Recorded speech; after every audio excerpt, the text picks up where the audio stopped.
For today's video mga tol, samahan nyo muna ako dito sa Teso Life ng Federal Way.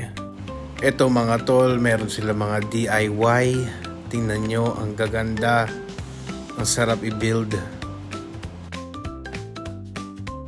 Iba-ibang klaseng mga laruan ng mga nandito.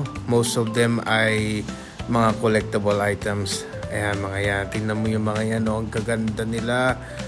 Maganda to para kung mga teenager yung mahilig mag-display sa kanilang kwarto o kaya sa living room. Sobrang daming mga claw games sa loob ng store na to.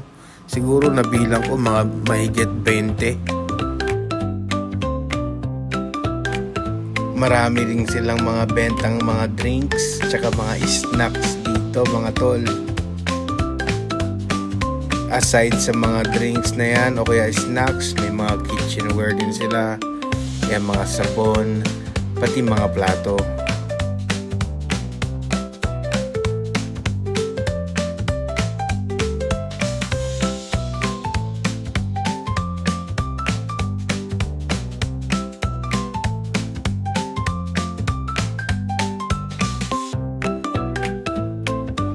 Ito ang isa sa paborito kong parte sa store. Itong mga pens. Tingnan nyo ang gaganda ng mga pens nila dito.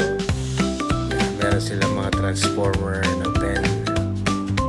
Ito rin mga tol, meron sila mga eyeliner tsaka mga iba-ibang makeup dito.